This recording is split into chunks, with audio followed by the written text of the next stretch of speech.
अस्सलाम वालेकुम नाज़रीन, सुनो न्यूज़ पर आप देख रहे हैं प्रोग्राम लाइव जामी। ईरान इसराइल अमेरिका जंग 5वें रोज़ में दाखिल हो चुकी है। सूरत हाल इंतहाई कशीदा होती जा रही है क्योंकि ताज़ा तरीन इत्तलात के मुताबिक कुछ देर पहले आपने देखा होगा अमरीकी महकमा pentagon press conference secretary of war पीट हेग्सेती और साथ उनके मौजूद थे chief of joint of staff committee general Dan Caine.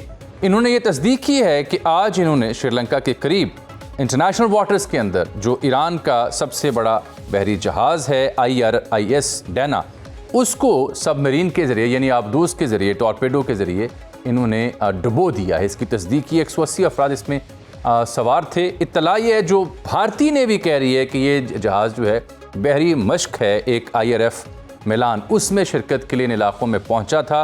ये वही बहरी जहाज़ है ईरान का जो उनका बहुत बड़ा फ़ख्र था क्योंकि ये 2022 से 2023 तक पूरी दुनिया में इसने 65,000 किलोमीटर का सफ़र किया। ईरानी साख्ता जहाज़ था, ईरान में बनाया गया था। तो दावा किया है अमेरिका ने कि इसको हमने डुबो दिया है। श्रीलंकन नेवी अलबत्ता कहती है कि तस्दीक हम नहीं कर सकते कि सबमरीन के ज़रिए इसे टारगेट किया गया। 30 अफराद को माहीगीरों ने बचाया। गाले जो उनका शहर है करीबी पोर्ट सिटी है वहाँ अस्पताल में मुंतकिल किया गया। ईरानी मीडिया दावा कर रहा है कि उन्होंने इसराइल का एक और जहाज़ F-35 मार गिराया। इसकी तस्दीक नहीं हो पा रही। इस वक्त जब हम आपसे मुखातिब हैं तो ईरान समेत लबनान पर भी इसराइली फ़ौज के हमले जारी हैं। जवाब में ईरान की जो मिसाइल स्ट्राइक स्ट्रेटजी है उसका 16वां जो वेव है 16वीं लहर वो भी शुरू हो चुकी है। ईरान समझता है कि वो मिसाइल टेक्नोलॉजी के ज़रिए उसने ख़ित्ते में कायम बेसिस जो हैं मशरक़ वस्ता के अरब ममालिक के अंदर वो तकरीबन नाकारा कर दी हैं। इसी वजह से अमेरिका के हवाले से दो आरा पाई जा रही हैं कि अमेरिकी जो नेवल फ्लीट्स हैं वो भारत में डॉक कर रही हैं, वहाँ पर अनलोड हो रही हैं। यानी भारत का किरदार उसकी एंट्री भी इस जंग में तकरीबन नहीं बल्कि मुकम्मल तौर पर हो चुकी है। और अब अमेरिका फिर जो यूरोपियन ममालिक के बहरी अड्डे उन्हें इस्तेमाल कर रहा है। शायद यही वजह है कि आज ईरान ने तुर्की की जानिब भी एक बैलिस्टिक मिसाइल दागा जिसको नेटो के सिस्टम ने और तुर्की के सिस्टम ने मार गिराया। शाम के करीब जाके ये मिसाइल गिरा है। इस सूरत हाल में आपको ये भी बता दें कि फतेह 2 नामी जो मिसाइल है ख़तरनाक ईरान का 1400 किलोमीटर इसकी रेंज है हाइपरसोनिक मिसाइल, उससे भी हमलों का आगाज़ कर दिया है ईरान ने। अब इस सूरत हाल पर मुल्की सियासतदान भी इकट्ठे हुए। पार्लिमान में भी सियासतदान मिल बैठे। उनकी खिदमत में नुमाइंदा खुसूसी महविश फ़ख्र जो हैं लाइव जामी की प्रोड्यूसर कोऑर्डिनेटर वो पहुंची और उनसे उन्होंने सवाल किया। हमने आज कोशिश की कि हम अपने जो सियासतदान हैं उनकी राय जान सकें। पाकिस्तान मुस्लिम लीग नून से आबिद शेर अली साहब, MQM से फ़ारूक सत्तार साहब, शैला रज़ा साहबा पीपल्स पार्टी से, PTI से बैरिस्टर अली ज़फ़र और बिलखुसूस सेनेटर राना सनाउल्लाह साहब मुशीर वज़ीर-ए-आज़म सियासी अमूर और पीपल्स पार्टी के नबील गबूल साहब से। तो हमने सवाल ये पूछा कि क्या हमसाए में जो आग लगी है इस वक्त, बिलखुसूस मैं अफ़गानिस्तान का जिक्र भी कर रहा हूँ, उसको देखते हुए क्या आप समझते हैं कि पाकिस्तान अपने कार्ड्स दुरुस्त तरीके से चल रहा है, पाकिस्तान की स्ट्रेटजी ठीक है, हमारा जो एक्ट है वो बिल्कुल दुरुस्त है, नताइज निकल रहे हैं, क्या तमाम स्टेक होल्डर्स जो हैं वो ईरान और अफ़गानिस्तान के इशू पर सेम पेज पर हैं? तो आइए जवाब दें। देखिए जी, स्वाए पाकिस्तान तहरीक इंसाफ के आज भी उन्होंने रियासत की बजाय उन्होंने इनफरादी जो उनकी इनफरादियत है उसको उन्हें मद्देनज़र रखा है। तो लिहाजा रियासत से उनका फिर कोई ताल्लुक़ नहीं है। जिस तरह के वो बहन भाइयों के बयानात हैं पाकिस्तान की एटमी सलाहियत के ख़िलाफ़, जिस तरह वो हमारी फ़ौज के ख़िलाफ़ बात करते हैं, जिस तरह वो प्रो अफ़गानिस्तान पॉलिसी पे बात करते हैं, तो मैं समझता हूँ कि ये मुल्क के लिए भी ठीक नहीं है और उस जमात के लिए भी ठीक नहीं। जब मुल्क के ऊपर मुश्किल टाइम है और आप अपनी फ़ौज को क्रिटिसाइज़ कर रहे हैं, आप अपने मुल्क की पॉलिसीज़ को क्रिटिसाइज़ कर रहे हैं, तो मैं समझता हूँ कि ये मुल्क दुश्मनी है कि आप इस मुश्किल हालात में आप एक साइड पे हैं और पूरा मुल्क एक साइड पे। मेरे ख्याल में एक पेज पे उसूलन उन्हें होना चाहिए ना, या कम से कम नुकाती एजेंडा हो ना, उस पर तो सबको एक होना चाहिए। अच्छा, फिर जो हुकूमत में है उन्हें भी ये सोचना चाहिए कि ये जो मौका है, ये चैलेंजेस बहुत हैं आगे, और इन सारे हालात का जो मईशत पर जो बोझ आने वाला है, एनर्जी क्राइसिस, तेल की कीमतें, ये सब जहाँ जाएंगी, तो तो उसके लिए भी अब ये जो मशावरती इजलास हुआ है, आज ब्रीफिंग हुई है प्राइम मिनिस्टर हाउस में, ये इंस्टीट्यूशनलाइज होना चाहिए। ये फायर फाइटिंग नहीं होगा, आग लगी है तो हम आग बुझाने के लिए चले गए। ये मुस्तकिल रहना चाहिए और कोई नेशनल कंसेंसस के ज़रिए, नेशनल रिकन्सिलेशन के ज़रिए एक नेशनल एजेंडा वज़ा होना चाहिए। उसमें जो मार्का हक़ के बाद हम मार्का मईशत पर जा रहे हैं ना, उससे हम डिस्ट्रैक्ट ना हो। जो सियासी और आइनी इस्लाहात का सिलसिला जारी हो वो जारी रहे। हमारे जो तरक्की के और मईशत के मराकज़ हैं उन्हें एम्पावर करना है, उसके लिए जो एजेंडा वो कायम रहना चाहिए। तब जाके ये हम इतना जो इस वक्त हमारे हालात हैं उससे हम नबरद आज़मा होंगे, वरना बाकी ममालिक तो शायद इतनी आजमाइश के बाद संभल ही जाएंगे। अब ये तो वक्त बताता है, लेकिन फ़िलहाल जो हम देख रहे हैं उसमें हम ईरान की इस्तिक़ामत को देख रहे हैं। पाकिस्तान की हैसियत से हम अपनी हिकमत अमली को बेहतर समझ रहे हैं, लेकिन जिस तरह से चाइना ने और रशिया ने जो है वो ऐलान किया है कि उन्होंने जिस तरह से अपना ताकतवर होने के साथ साथ जो ऐलान किया है कि ये जंग जो है ये गलत है और जिसको जंगी जराइम के तौर पर किया जा रहा है, ये बहुत बड़ी एक फतह है। और सबसे बड़ी बात ये है कि इस वक्त अमेरिका के अंदर इस जंग के ख़िलाफ़ बहुत ज़्यादा जो है वो स्ट्रॉन्ग वॉइसेस हैं और उनके यहाँ से जो है इसको वहाँ की गवर्नमेंट ने अप्रूव नहीं किया और उसके बावजूद ये जंग हो गई। वहाँ की अपोजिशन जो है नैन्सी पेलोसी भी ये कह रही है कि ये बहुत गलत है और उस पर डोनाल्ड ट्रंप के जो बयानात हैं वक्त के साथ साथ बदलते बदलते वो ये बता रहे हैं कि एक बंदर के हाथ में जो नारियल वाला मामला है कि ट्रंप के हाथों में जो है वो जो ताकत है वो इसके काबिल नहीं। जी महल है, इस हद तक तो सारे एक पेज पे हैं। जहाँ तक ये जंग गैर कानूनी है, जिस जंग को कंडेम करने की हद तक भी बिल्कुल एक साथ हैं। जो हमला किया इजराइल और स्टेट ने, अमेरिका ने, और जिस तरह एक स्पिरिचुअल लीडर आयतुल्ला को और उनके ख़ानदान को शहीद किया और जिस तरह उन्होंने बम किया मदरसे पे, स्कूल में जहाँ बच्चियाँ पढ़ रही थीं, इन सारी चीज़ों पे तो कोई शक नहीं है कि एक ही पेज पे हैं। इस पे भी एक ही पेज पे हैं सारे कि जंग ख़त्म होनी चाहिए। ये बड़ी अहम गुफ्तगू थी क्योंकि ये हमारे रहनुमाए सियासी क़यादत है, इन्होंने फ़ैसले करने हैं, इन्होंने पॉलिसी डिवाइस करनी है। इस सिलसिले में आबिद शरील साहब ने जो शिकवा किया, PTI पे इल्ज़ाम धरा कि इनफरादी सियासत की गई है और नहीं की जानी चाहिए थी आज के मौके पर, जबकि अफ़गानिस्तान में सूरत हाल हमारी सामने आपकी और फिर ईरान पर हमलावर हुआ ईरान, इसराइल और अमेरिका। लेकिन जवाब में अली ज़फ़र साहब कह रहे थे कि नहीं, ऐसा नहीं है। अलबत्ता हमने ईरान के बारे में जब बात की कि ईरान पर जो जंग मुसल्लत की गई है, ये पूरा ख़ित्ता उसकी लपेट में है। मशरिक़ वुस्ता, सऊदी और ईरान दोनों से पाकिस्तान के बरादराना ताल्लुकात हैं। पाकिस्तान की जो खारिजा पॉलिसी है उसमें तवाज़ुन बड़ी अहमियत का हामिल होगा कि हम क्या पॉलिसी ऑप्ट करते हैं कि दोनों हमारे बरादर इस्लामी मुल्क हैं। तो इस सवाल का जवाब भी सुनिए। हमारा किरदार सबसे अहम यही है कि सिर्फ ईरान नहीं, सिर्फ सऊदी नहीं, इस वक्त पूरे खलीज ममालिक में जंग चल रहा है, सब हमारे ब्रदर मुल्क है। हमें उनका साथ देना चाहिए। हमें जो है ईरान को भी समझाना चाहिए कि भाई अगर आपको इतना शौक है मिसाइल अटैक का तो दुबई में या सऊदी अरब में जाके अटैक ना करें। तो आपको अगर डायरेक्ट अटैक करना है, आपके उनके बैरी जहाज जो है वो आपके समंदर में खड़े वहाँ अटैक करें। लेकिन इस तरह फिर ये जो जंग है ना, ये मैं समझता हूँ कि रशिया तक भी फैल जाएगा। हमने तवाज़ुन रखा और हमने ज़ाहिर है हमने सॉवरेन एग्रीमेंट किया हुआ है सऊदी अरेबिया की हिफाजत के लिए। वो हमारा एज ए मुसलमान हमारा फ़र्ज़ भी है। तो ईरान भी हमारा हमसाया बरादर मुल्क है, तो हमारी इंशाअल्लाह ताला कोशिश है कि ये हमले सऊदी अरेबिया की तरफ ना हो और बातचीत के ज़रिए हल हो। बातचीती मामला का हल है। मुसलमान ममालिक अपना जो रिज़र्व्स हैं, ऑयल रिज़र्व्स हैं, एक दूसरे के ऊपर हमले कर रहे हैं और दुनिया यही चाहती थी। वो उसमें वो कामयाब होगी कि हम मुसलमान ममालिक आपस में गुत्थम गुत्था हो गए और पाकिस्तान इंशाअल्लाह ताला खित्ते की सलामती और अमन के लिए अपना किरदार अदा करेगा और इसमें कामयाब होगा। देखिए, हम अपना एक बेहतर किरदार अदा कर रहे हैं। हम पहला मुल्क है जिसने सबसे पहले इसको कंडेम किया है। सदर मुमलिकत ने अपनी तकरीर के आगाज़ में ही जो है इस बात को कहा है कि वो शहीद हैं अली ख़ामेनी साहब, और उनकी शहादत पे पूरा पाकिस्तान जो है वो अफसुर्दा है। और इसके साथ साथ उन्होंने वार्न भी किया है कि अगर ये जंग जो है जो इस वक्त मुसल्लत की गई है, ये अपने बहुत बुरे फल देगी और इस तरह पूरा खित्ता जो है वो इसकी लपेट में आ रहा है। और अब आप ये देखें कि इस वक्त मेरे पास ये इत्तला थी कि अमेरिकन अपने नॉन कह सकते हैं स्टाफ जिसको वो समझते हैं कि इंतहाई इम्पोर्टेंट स्टाफ के अलावा उन्होंने कहा है कि पाकिस्तान को छोड़ दें सिवाय इस्लामाबाद के। तो असल बात यही है कि करने वाले को नहीं मालूम जंग का आगाज़ कि उसने किया क्यों है। रजीम चेंज करने के लिए किया है, वहाँ के इलेक्ट्रॉनिक जो पावर है उसे एटॉमिक पावर को ख़त्म करने के लिए किया है, या वो वहाँ पे क्या चाहता है। असल बात यह है कि किसी तरह ये खलीजी ममालिक को भी और ईरान को भी हमें समझाने की ज़रूरत है। हमारा रोल बड़ा क्रूशल है कि हम ये कहें कि क्यों अमेरिका ने या इसराइल ने खलीजी ममालिक की ज़मीन इस्तेमाल की।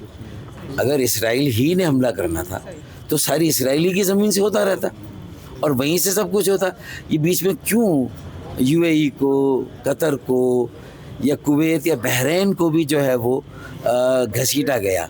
और अगर अल्लाह ना करे वहाँ से कोई जो है वो ज़मीन उनकी यूज़ हुई है तो वो बेहतर होता कि ये मरहला आता ही नहीं। क्योंकि मैं समझता हूँ कि अगर इसराइल तो कल अगर निकल जाएगा इस सारी जंग से तो जो पोलराइजेशन ईरान और खलीजी ममालिक के दरमियान अब बढ़ेगी, अल्लाह ना करे जो बढ़ रही है, और उसमें हमारा रोल है उसको हम डिफ्यूज़ करें, कम करें, तो वो फिर आग कैसे हम बुझाएंगे और कब बुझेगी। पाकिस्तान का किरदार बहुत अहम है। पाकिस्तान दुनिया की मजबूत तरीन ममालिक में है माशाल्लाह, और हमें अपनी ये जो ताकत है, अपनी जो स्ट्रेंथ है, इसको इस्तेमाल करना चाहिए। और वो इस्तेमाल करना इस तरह है कि हम तन्हा इस सारे मामले का मुकाबला नहीं कर सकते।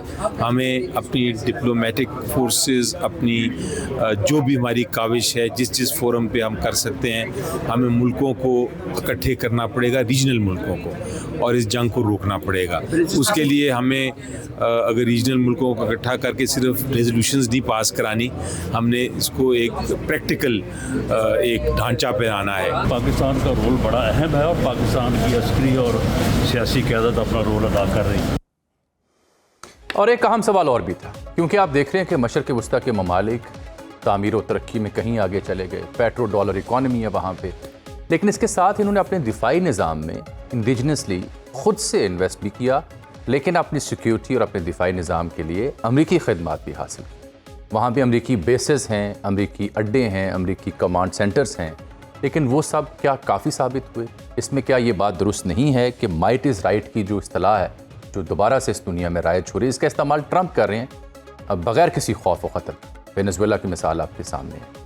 इसमें पाकिस्तान के पास अगर एटमी ताकत ना होती तो इसका जवाब भी सुनिए।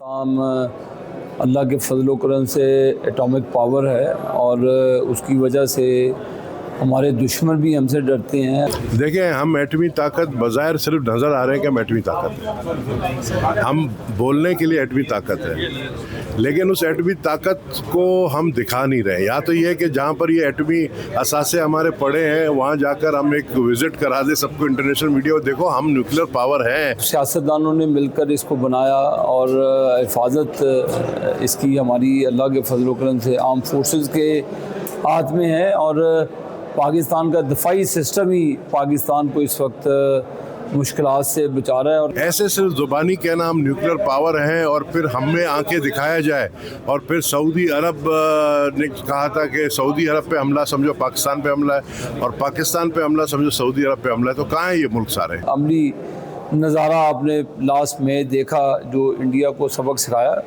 तो इंशाअल्लाह ताला पाकिस्तान का दफा मजबूत हाथों में। तो हमें चाहिए जो मुस्लिम उम्मा है वो कम से कम, हम नहीं कहते कि आप लड़े, मुस्लिम उम्मा जो है वो लड़ने के लिए, हम लड़ने के लिए, हम पीस के लिए बैठे। पाकिस्तान अपने न्यूक्लियर पावर होने का जो है ना दुनिया को दिखा दे, एक जलवा दिखाना पड़ेगा। नवील कबूल साहब का मखसूस अंदाज है, संजीदा गुफ्तगू में भी वो ऐसे जुमले कह देते हैं जो बसा औकात नाकाबिल फ़हम होते हैं। राय आपने देखी। एक ब्रेक। इस क्राइसिस वाली सूरत हाल के ऊपर माहिरीन क्या समझते हैं, जंग कब तक जारी रहेगी, कौन पहले एग्जॉस्ट होगा? ब्रेक के बाद प्रोग्राम में एक बार फिर से आपको खुशामदीद कहते हैं। अभी हमने दावत दी है प्रोग्राम में बात करने के लिए डॉक्टर कमर चीमा को, मारूफ दिफाई तजिया निगार हैं, बैनुल अक़वामी एक्सपर्ट हैं अमूर के। उनसे हम बात करते हैं इस क्राइसिस वाली सूरत हाल पे। कमर चीमा साहब, अभी आपने पेंटागन की प्रेस कॉन्फ्रेंस देखी, बात बता रहे हैं वो कि एक ईरानी जो शिप है, जदीद जहाज़ उनका, उसको सबमरीन के ज़रिए उन्होंने डुबो दिया है। ईरान दावा कर रहा है कि उन्होंने जहाज़ भी गिराया इसराइल के F-35, उसकी तस्दीक नहीं हो पा रही। लेकिन अब सवाल ये पैदा हो रहा है, जबकि जंग 5वें रोज़ में दाखिल हो गई है, कि एग्जॉस्ट कौन करेगा, सबसे पहले थकेगा कौन, बस किसकी होगी, क्योंकि 4 बिलियन तक तो रकम ज़ाया हो चुकी पहले 3-4 दिनों के अंदर अमेरिका की। देखिए, ये बड़ा इंपॉर्टेंट सवाल है कि एग्जॉस्ट कौन होगा, हु विल ब्लिंक फर्स्ट। सवाल ये पैदा होता है कि जो जंग का रुख बदलता जा रहा है, कल जो एक important briefing American secretary of state और अमेरिकन डेप्टी सेक्रेटरी ऑफ जो अमेरिकन सेक्रेटरी ऑफ वॉर पीट हेग्सेट एंड CIA के डायरेक्टर ने अमेरिकन कांग्रेस को दी है, उसमें पोजीशन ये है कि अमेरिका बूट्स ऑन ग्राउंड की बात कर रहा है। और वो कह रहे हैं कि हम ज्यादा जो कांग्रेसमैन ने बाहर आके बात की, उन्होंने कहा जी हम पहले से ज्यादा खौफजदा हो गए हैं जो सिचुएशन है। अब इंपॉर्टेंट चीज इसमें ये है कि अमेरिकन ने कुर्दिश लोगों से राब्ते किए, और सुनने में ये भी आया कि प्रेसिडेंट ट्रंप जो है उनकी भी जो democratic party of Iranian Kurdistan है, उनके लीडर है मुस्तफा हिजारी, उनसे बात हुई है। और लगता यह है कि प्रेसिडेंट अमेरिकी ज़राए तस्दीक कर रहे हैं इसकी, कुर्दिश जो मिलिटेंट्स हैं उनको पैसा देना चाहिए और उनको जंग में धकेलना चाहिए। ईरान ने आज उनके ऊपर भी जो हमले वगैरह किए हैं, तो अगर तो ग्राउंड फोर्सेस की बात हो रही है, तो इट मींस कि वो समझते हैं कि हमें कंप्लीटली इस सारे स्ट्रक्चर को डिसमेंटल करना है। अगर आप देखें कि एक चीज ये भी थी कि पुलिस स्टेशंस पे हमले हो रहे हैं मुख्तलिफ शहरों के अंदर, ताकि लोगों को कहा जाए कि जब आप बाहर निकलेंगे इस रजीम के खिलाफ तो आपको कोई रोकने वाला नहीं होगा, आपको कोई टोकने वाला नहीं होगा, और आप मुख्तलिफ इलाकों के अंदर जो जगह है वहां पे कंट्रोल, अपनी अवाम कंट्रोल संभाल ले। मैं समझता हूँ ये थोड़ा मुश्किल नजर आ रहा है कि लोग वहां पे कंट्रोल संभाल लेंगे। ये जो मिलिटेंट्स वाली बात है कि नॉन स्टेट एक्टर्स को लॉन्च किया जाए, मैं समझता हूँ अगेन ये एक बहुत बड़ा क्राइसिस एंड क्योस होगा अगर ये इसमें कामयाब हो जाते हैं। वो चाहते हैं बाल्कनाइजेशन हो ईरान की, लीबिया स्टाइल वहां पे हो, कुछ इलाकों के अंदर कुर्दिश मिलिटेंट्स हो, कहीं पे वो बलोच मिलिटेंट्स को भी फंड कर सकते हैं, क्योंकि उन्होंने तो देखना है कहां कहां फॉल्ट लाइंस मौजूद हैं, तो वो चीजें हैं। लेकिन ईरान की सो फार स्ट्रैटेजी यही है कि वो जहां जहां पे अमेरिका की इंस्टॉलेशंस हैं उनके ऊपर वो मिडिल ईस्ट में हमले कर रहे हैं। आज बल्कि एक F-35 भी इजराइल का गिराया उन्होंने। सो पॉइंट बड़ा क्लियर है। पॉइंट ये है कि एक तो ट्रांजिशन हो गई है, नए आयतुल्लाह खामनाई के जो बेटे हैं उनका नाम सामने आ रहा है कि उनको अपॉइंट कर दिया जाएगा। दूसरी बात ये है कि अगर ये कुर्दिश मिलिटेंट वाली पोजीशन डेवलप होती है तो आप समझें कि मामलात और खराब हो जाएंगे। सो फार ईरान ने जो अमेरिका ने एक नई चीज लेके आए हैं, वो कहते हैं जी कि हम पॉलिटिकल इंश्योरेंस देने को तैयार है जो ऑयल जो स्टेट ऑफ हार्मुज से गुजरेगा, तो अमेरिकन नेवी जो है उसमें जाएगी और प्रोटेक्ट करेगी उन ऑयल टैंकर्स को। तो लगता यह है कि सिचुएशन हर रोज डेवलप हो रही है, जिसमें ईरान अपनी पोजीशन को इस तरह मुस्तकम करना चाह रहा है कि वो अमेरिकन टारगेट्स मिडिल ईस्ट में भी हिट करेगा, अपने आप को भी प्रोटेक्ट करना है, मिलिटेंट से भी लड़ना है, और उनको सपोर्ट भी कहीं से नहीं है बाहर की दुनिया से। लेकिन अमेरिका के पास जारी बात है सपोर्ट भी मौजूद है, सो कॉल्ड इत्तेहादी भी मौजूद है, वो अपनी मर्जी से इम्प्यूनिटी से ऑपरेट भी कर सकते हैं। तो सिचुएशन जो है वो बड़ी डेलिकेट है। अब देखना यह है कि क्या जो ईरानियन फोर्सेस हैं वो ये जो मिलिटेंट्स अगर उठते हैं इनको दबाने में कामयाब होते हैं कि नहीं, क्योंकि वो सिविलियन पॉपुलेशन जो उठी थी या माजी में उसको तो दबाने में कामयाब हो गए हैं। अगर ये मॉडल चलता है तो ये थोड़ा मुश्किल होगा। एलाइज को टारगेट करना, अमेरिकन इंस्टॉलेशंस को टारगेट करना, इजराइल के अंदर टारगेट करने में तो इजराइली सो फार कामयाब है, बल्कि पैट्रियट एयर डिफेंस सिस्टम और थार्ड जैसे सिस्टम्स को भी उन्होंने काफी ज्यादा जो मिडिल ईस्ट के अंदर टारगेट किया है। तो ये एक नया चैलेंज है। सुनने में ये है कि जो IRGC नहीं, इसमें जो आपने ये बात की ना वाली और दीगर, वो तो तस्दीक हुई कि उन्होंने राब्ते किए और वो चाह रहे हैं। लेकिन आज पेंटागन की ब्रीफिंग में वो कह रहे थे खित्ते में मजीद फौजी हमने भेजने हैं, हालांकि कल तक कह रहे थे कि हमने 10-12 हज़ार फौजी वापस बुलाए हैं।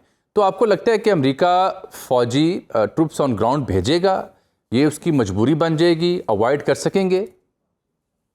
देखिए, मुझे ऐसा लगता है कि वो समझते हैं कि मैसिव जो बम्बार्डमेंट करके नुकसानात पहुंचा के तो बूट्स ऑन ग्राउंड हो, और साथ में ये जो डिफरेंट ग्रुप्स हैं सेपरेटिस्ट, इनको भी लॉन्च कर दिया जाए।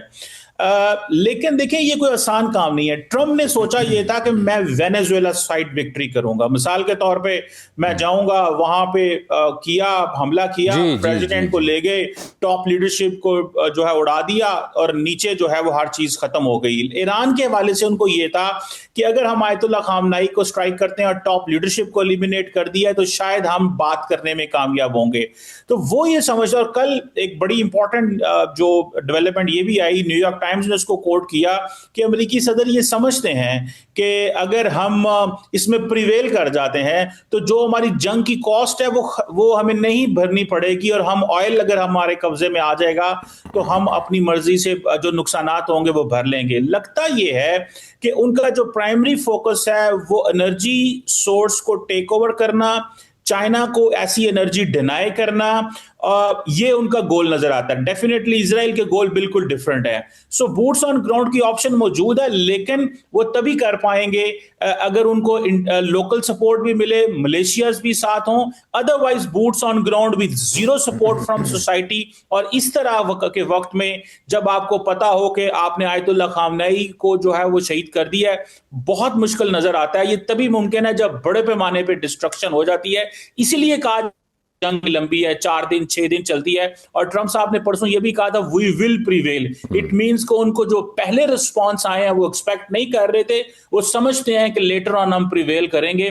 सो they have given all the options to the army कि आप इस साइड पे जाएं। तो लगता ये है कि ये काम लंबा है, जबकि ये काम ये जो आपने कहा ना कि लोकल स्पोर्ट, ये बड़ी अहमियत की हामिल नुक्ता है, क्योंकि जनाब आयतुल्लाह की शहादत के बाद लोग गमगीन हैं। तेहरान स्क्वायर में लाखों की तादाद में मजमाया, बच्चियों के जनाजे उठे, वहाँ पे हर आंख अश्कबार थी।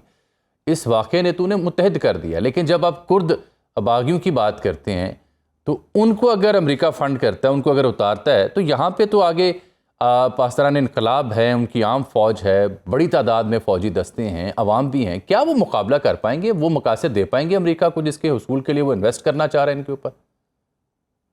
देखिए ये मुमकिन मुश्किल नजर आता है। उसकी वजह यह है कि ईरान ने भी जो इस्लामिक रेजिस्टेंस ऑफ इराक है उसने भी यूएस की बहुत सारी पोजीशंस पे हमले किए हैं। 90 मिलियन का मुल्क है, ठीक है, तो 90 मिलियन के मुल्क आप समझ लें 10 करोड़ जो मुल्क है, मतलब 10 करोड़ के मुल्क को कैसे मैनेज करेंगे? तो छोटा मुल्क हो जिसकी आबादी कोई 2 4 5 10 मिलियन हो, 20 मिलियन हो, वो अफोर्ड भी हो सकता है, पॉपुलेशन को कंट्रोल करना भी आसान होता है। एंड देन दूसरी बात यह है कि लास्ट टाइम जब इन्होंने कोशिश की थी, जब सिविलियंस लोगों की अपराइजिंग थी, उस वक्त भी कोशिश ये थी कि लोग बाहर निकले, लेकिन लोगों के पास असला नहीं था। और दूसरी बात यह है कि ये जो कुर्दिश फोर्सेज हैं ये कोई इतने खुश नहीं है, इनको माजी में बहुत दफा बीट्रे किया गया है, इसमें टर्की भी एंटर हो जाएगा, ठीक है जी, और वो भी नाराज होगा कि ये क्या करने लगे। और जो इराकी जो इस तरह इनको इंगेज करना, ये नेटो ममालिक भी सामने आएंगे, टर्की सामने आ सकता है। सो इतना आसान नहीं लगता। और फिर आपको पता है कि अमेरिकन जब जरूरत पड़ती है नॉन स्टेट एक्टर्स की इस्तेमाल कर दिया, बाद में उनको अबैंडन कर दिया, फिर उनको इस्तेमाल करने की कोशिश करेंगे, तो ये थोड़ा सा अच्छा डॉक्टर साहब ये इसके अलावा एक और बड़ी अहम बात, स्ट्रेट ऑफ हुर्मुज़, आपने हुर्मुज़ की बंदिश, ईरान ने क्या कश्ती गुजरी, आग लगा देंगे, फिर जीसीसी कंट्रीज का रिस्पांस, ऑयल एनर्जी सेक्टर, ये क्या सूरत हाल बर्पा होगी इस नतीजे में, बिलखुसूस अगर मैं इस बहरी रस्ते का जिक्र करूं तो? देखिए जो स्ट्रेट ऑफ हार्मुज़ है वो तो एक डेलिकेट चीज है। कल अमेरिकन ने कहा है कि हम इंश्योरेंसेस वगैरह देने को तैयार हैं, हमारी करेगी, लेकिन किस हद तक? सुनने में आया कि ईरान ने जो जिसे कहते हैं ना ड्रोन बोट्स इंट्रोड्यूस कराई हैं, वो जो छोटी बोट्स होती हैं, स्पीड बोट्स होती हैं, वो जाके लगती हैं जो शिप को, और शिप जो है वो कई दफा उसको वो कंट्रोल भी नहीं कर पाते। सो बड़े मिसाइल्स के जरिए हिट नहीं करते, वो ड्रोन बोट्स के जरिए हिट करते हैं। तो टेक्निकली देखें, जो बिजनेस मिलियंस ऑफ डॉलर्स के कार्गो ऑयल को होते हैं, शिप्स होती हैं, तो वो कोई रिस्क नहीं लेगा। अब रिस्क कौन लेगा और कौन जाएगा? तो जो जब आपको पता हो कि टारगेट किया जा सकता है, तो बहुत सारी शिप्स तो जाएंगे नहीं, पहली बात। दूसरी बात यह है कि रही बात बाबुल मंदेब की, बाबुल मंदेब जो है that is an important other waterway, जहां से आगे रेड सी से होके तो आप ऊपर स्विस कैनाल से मेडिटेरेनियन सी में जाते हैं। वहां पे ईरानियंस की कोशिश होगी कि हूथीज जो हैं वो उसको चोक करें, क्योंकि वही एक थोड़ा बहुत रास्ता बचेगा सऊदी अरब के लिए एटलीस्ट, कि वो अपनी ऑयल शिपमेंट दुनिया को बेच सकेगा। बाकी ये जो ममालिक हैं, कुवैत हो गया, कतर हो गया, यूएई हो गया, ये तो नहीं कर पाएंगे बहुत हद तक। सो ये एक पॉइंट जो है वो नजर आता है। दूसरा, सो फॉर यूएई के अंदर वो कामयाब हुए हैं, उनका जो है डिफेंस सिस्टम है मिसाइल रोकने में, लेकिन कहा जा रहा है कि जो इंटरसेप्टर जो होती हैं वो भी उनके पास कम पड़ रहे हैं। तो ये भी एक सवाल है। और अगर सो फार तो मिलिट्री टारगेट किया जा रहा है, सिविलियंस को टारगेट या सिविलियन इंफ्रास्ट्रक्चर को टारगेट ईरानियंस नहीं कर रहे। अगर वो करते हैं तो जाहिर बात है वो जंग की साइड बदल जाएगी। पानी के इंफ्रास्ट्रक्चर को टारगेट करना है, वो एक डिफरेंट डायरेक्शन ऑफ वॉर है।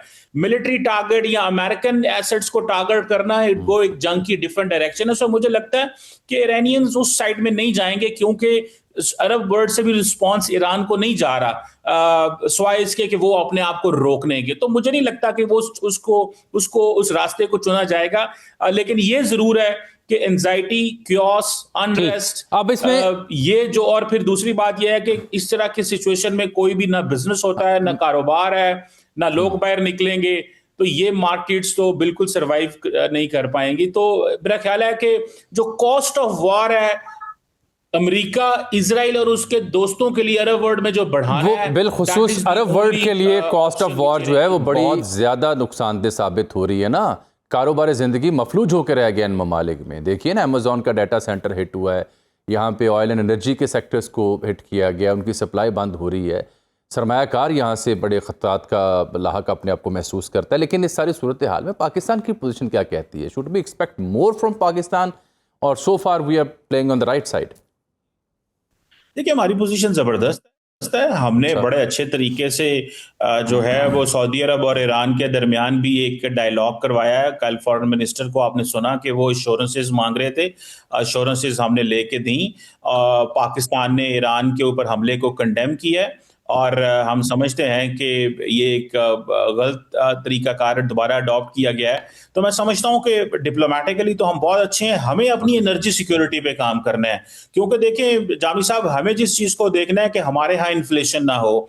उस सिलसिले में आज देख रहा था कि हमारे जो सऊदी एम्बेसडर से पाकिस्तान के एक मिनिस्टर साहब अली मलिक साहब की मुलाकात हुई है, पेट्रोलियम मिनिस्टर साहब की आई थिंक, और वो चीज़ को एश्योर करेंगे कि पाकिस्तान को एनर्जी सप्लाई लाइन जारी रहे। मेरा ख्याल है ये चीज़ें इंपॉर्टेंट है।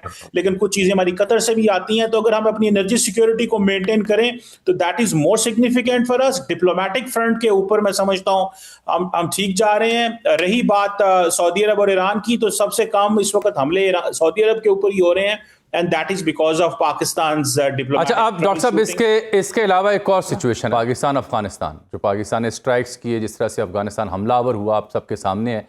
और हमने जो ऑपरेशन है ग़ज़ब लिल हक़, वो अभी तक कंटिन्यू रखा हुआ है कि अहदाफ जब तक पूरे नहीं होते। अब मैं जब आपसे मुखातिब हूँ तो chief of army staff, field marshal वाना गए हैं, वहाँ पे जाके जवानों से मुखातिब हुए हैं, ब्रीफिंग ली है उन्होंने, सच अ डेयरिंग स्टेप, और वहाँ जाके जवानों का हौसला बुलंद किया उन्होंने। बड़ा अहम उनका दौरा है इस इलाके का। मैं बात इसलिए कर रहा हूँ कि ये जो यूनाइटेड नेशंस का असिस्टेंस मिशन है टू अफ़गानिस्तान, यूनामा, इसकी रिपोर्ट वो यूँ इसमें तौजीह पेश कर रहे हैं या ऐसी आर्गूमेंट्स पेश कर रहे हैं कि एज ए सिविलियन आबादी जो है वो हिट हुई है पाकिस्तानी हमलों से।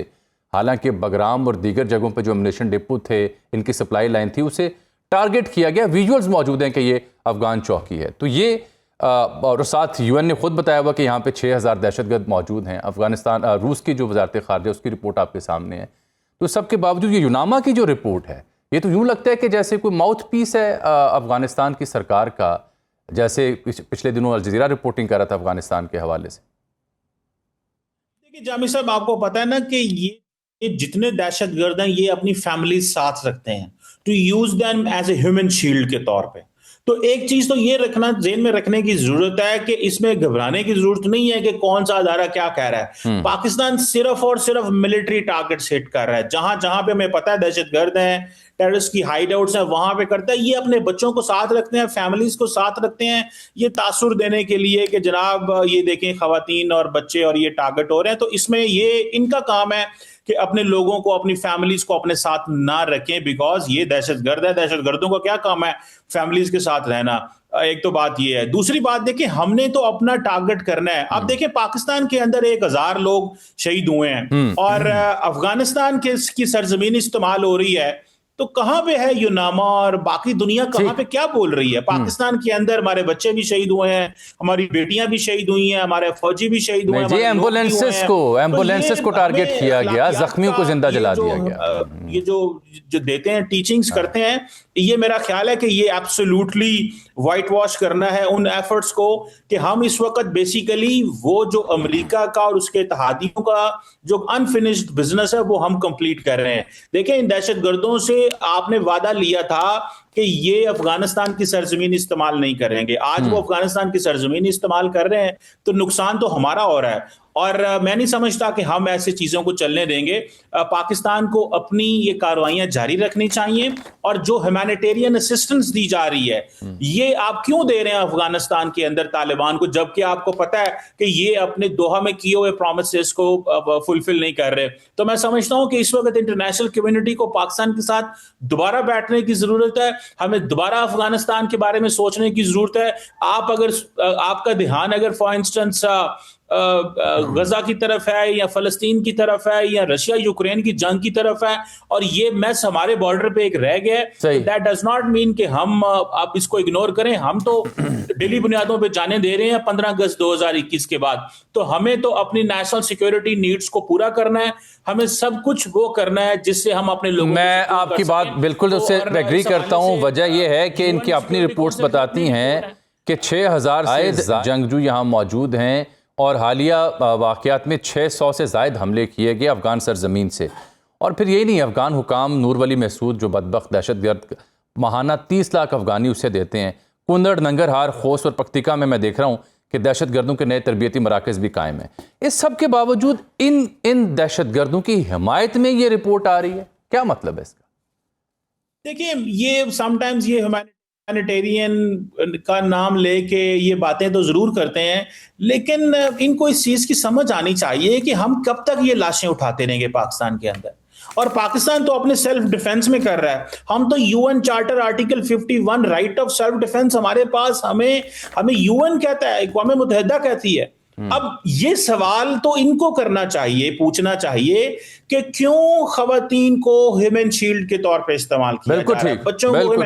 ये बच्चे स्कूल क्यों नहीं जाते, ये दहशतगर्दों के कंपाउंड में क्या कर रहे हैं? इस सवाल को तो पूछना चाहिए ना कि तालिबान भी इस सवाल का जवाब दें कि ये बच्चे जो हैं, ये इनको जो वैसे तो ये सारे चिल्ड्रन ऑफ वॉर है, लेकिन इनके जो अपने जाती बच्चे हैं उनको भी आप किस तरह इस्तेमाल कर रहे हैं और इन बच्चों को स्कूल भेजने की बजाय आप अपने पास रखते हैं। तो मैं समझता हूँ समटाइम्स वेस्टेड इंटरेस्ट भी होते हैं और सबको हकीकत का पता है। क्या यूनाइटेड नेशंस को इस चीज का नहीं पता? क्या अक़वाम मुत्तहिदा की अपनी रिपोर्ट जिस तरह आप कह रहे हैं, क्या क्वाड्राइपार्टाइट रिपोर्ट आपने नहीं देखी रशिया, पाकिस्तान, चाइना, ईरान की?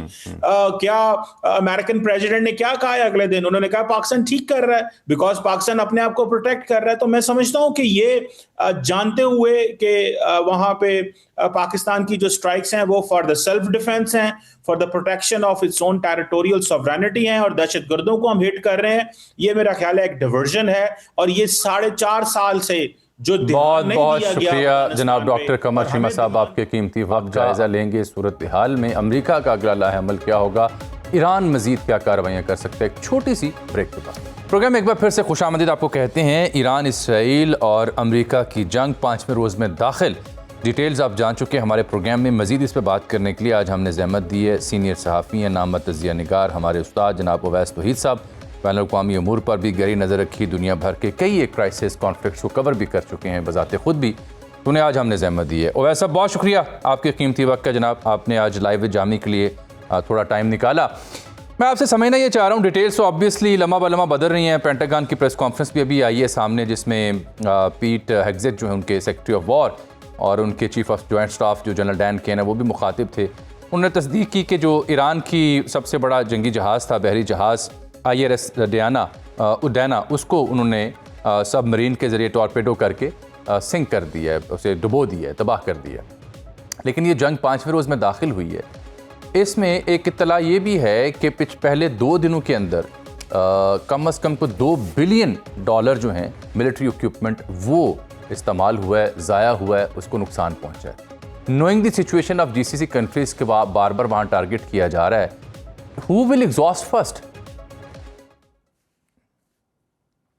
जी शुक्रिया जामी। देखिए, एक तो सबसे बड़ी बात ये कि ईरान जितना मैं जानता हूँ 30-40 बरस से वो शायद इस इंतज़ार में था कि इतनी जो शदीद जंग है इजराइल और अमेरिका उस पर मुसल्लत करेगा, और इसके लिए वो कहीं ना कहीं ज़हनी तौर पे तैयार थे। जून के अंदर भी एक कॉन्फ्लिक्ट 12 दिन का हमने देखा कि किस तरीके से इजराइल ने जो है वो लीडरशिप को टारगेट किया।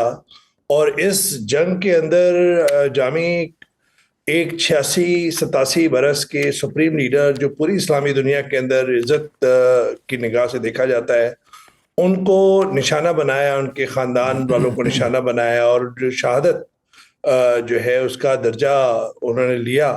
और आपको पता है कि शहादत जो है वो इस्लामी दुनिया में और खुद शियाइज़्म के अंदर किस तरह रेजिलियंस और रेजिस्टेंस की सिंबल है। और शायद वो हज़ार मिडल ईस्ट के जो एक्सपर्ट्स जो अमेरिका में मुख्तलिफ थिंक टैंक्स में, वो उनसे शायद उन्होंने मशवरा नहीं किया कि किस तरीके से क्या उनके अहदाफ जो है जो डोनाल्ड ट्रंप ने अपने पहले 8 मिनट के वीडियो में बताए थे, जो इजराइल के नेतन्याहू जो है वो पिछले 30-40 बरस से चाह रहे हैं, क्या वो मुकम्मल कर सके? मेरा नहीं ख्याल। रजीम चेंज की बात कर रहे थे, रजीम चेंज कौन सा एक्सोडस हुआ है ईरान के साथ? देखिए, मुझे लगता है जामी कि इस वक्त ईरान पे एक मुश्किल वक्त तो है, और पूरी दुनिया पे मुश्किल वक्त है, ख़ासतौर पे मुस्लिम दुनिया पे।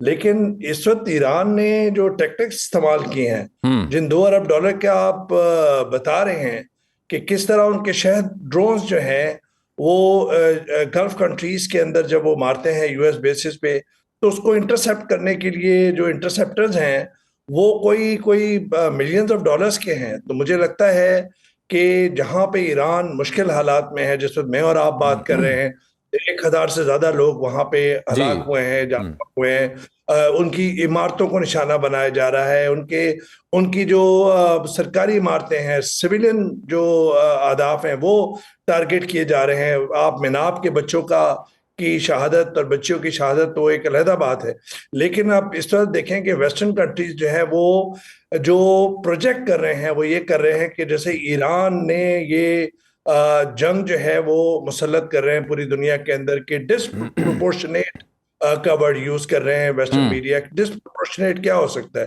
पहले आप अहदाफ टारगेट करें ईरान पर, और उस वक्त करें जब आपके जो मीडिएटर्स हैं इनडायरेक्ट टॉक्स में वो कह रहे हैं जेनेवा के अंदर कि जी वहां पे ईरान ने लचक दिखाई और एक मेजर ब्रेक थ्रू हुआ है।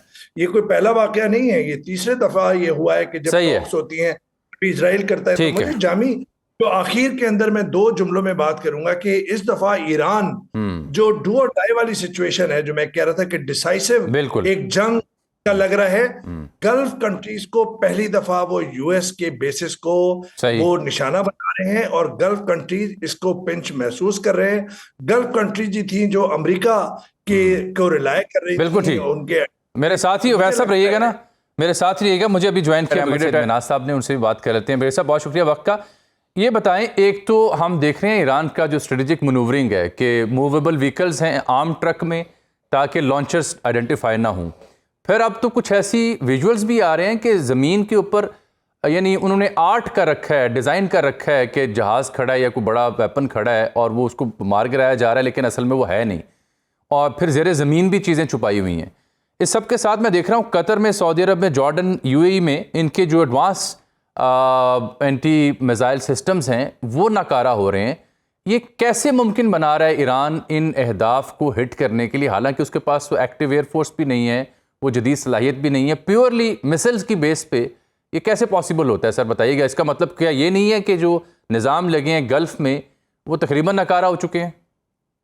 जी बिल्कुल जामिद साहब, देखें इसको मैं एक लफ्ज़ में कहूँगा तो कहूँगा डिकॉयज।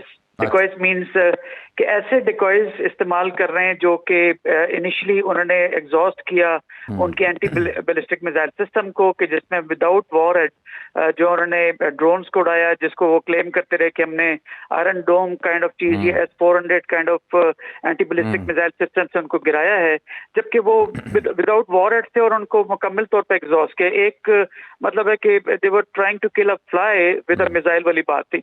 तो उस लिहाज से वो पूरी तरीके से, चूंकि एक जो एंटी बैलिस्टिक मिसाइल सिस्टम है वो मिलियंस ऑफ डॉलर्स का आता है, एटलीस्ट जो सबसे सस्ता पैट्रियट है वो $1 मिलियन का। उसके साथ अगर जितना जदीद अगर आप जाते हैं, जो कि रशियन मेड भी इनके पास मौजूद हैं, कतर के पास या फॉर दैट मैटर सऊदीया में या UAE के अंदर, वो भी बहुत बहुत महंगे हैं। तो लिहाजा उनको एग्जॉस्ट करने के बाद अब उन्होंने इनिशियली अपने जो कहते हैं ना कि जो शेल्फ लाइफ जिनकी पूरी होने वाली थी मिसाइल सिस्टम को, उनको फायर किया, और अगर उसमें कोई गिरे भी हैं तो कोई बात नहीं, अगर 10 में से 2 भी नीचे गिर गए तो मिशन अचीव्ड हो गया वीज़ा-वी उनकी जो कीमत थी। अब जहां तक इस बात का ताल्लुक है कि ऑन ग्राउंड पे वो जहाज नजर आ रहा है, लेकिन जहाज नहीं है, उसके ऊपर इसराइली या अमेरिकन मिसाइल्स आके लग रहे हैं, वो बेसिकली डिकॉयज हैं, और ये बेसिकली रडार्स को या फॉर दैट मैटर सैटेलाइट्स को गुमराह करने के लिए बनाए जाते हैं, और तमाम ममालिक इसके अंदर एक खासा रखते हैं। पाकिस्तान भी अल्हम्दुलिल्लाह इसके अंदर खासा जो है वो महारत रखता है अपनी बैटल हार्डनेस की वजह से। उसी तरीके से ईरान जो है वो इराक के साथ जब उसने 11 साल जब जंग लड़ी थी तो वो इंतहाई बैटल हार्डन अफवाज हैं वहां पे, तो लिहाजा एग्जैक्टली नो कि उन्होंने कैसे काउंटर करना। वन सेकेंडली, अगर जोग्राफिया देखें आप ईरान का, तो उनके जो टेरेन है वो 60% तकरीबन पहाड़ों पर मुश्तमिल है, और डे वन से जब से 1979 में उनके पास ये जब आया था, रेवोल्यूशन आया था, तो उनको डे वन से इसराइल से थ्रेट थी, एंड ऑफ कोर्स अमेरिकन उनके दर पे थे। तो लिहाजा उन्होंने ना अपनी जो उनके पर सैंक्शंस थी, तो उन्होंने मिसाइल जो टेक्नोलॉजी थी उनके पास, उनके साइंटिस्ट ने चुप करके वो लोग लगे रहे, और एक से एक उन्होंने काइंड ऑफ मिसाइल बनाया, स्पेशली एंटी बैलिस्टिक मिसाइल्स हैं। तो लिहाजा इसलिए आपको ये सारी जो है ईरान की कैपेबिलिटी और कैपेसिटी नजर आ रही है कि जो जंग 3 से 4 दिन में खत्म होनी थी, मैं नहीं समझता कोई 3 से 4 महीने में खत्म होने जा रही है। बिल्कुल ठीक ब्रेक साहब। अच्छा, वैसे जो आप बात कर रहे थे ना कि शायद जो अमेरिका के पास दुनिया की बेहतरीन टेक्नोलॉजी है, बेहतरीन दिमाग हैं, बेहतरीन रिसर्चर्स हैं, सो जो आपने अभी अपने तबसरे में कहा ये काफ़ी एविडेंट होता जा रहा है। उसकी रीज़न ये है कि स्कॉट रिटर जो हैं, farmer marine core intelligence officer, वो कल जॉर्ज गैलोबर के साथ एक पॉडकास्ट कर रहे थे, और उन्होंने बड़े अहम जुमले बोले। वो कहते हैं Trump does not know who Hussain is, who Ali is, he has no clue what the battle of Karbala is, and yet he fell into a trap where all of this is relevant. Trump lost this war on day one. नाज़रीन को समझाने के लिए क्या खुलासा पेश करेंगे आप इस तबसरे का?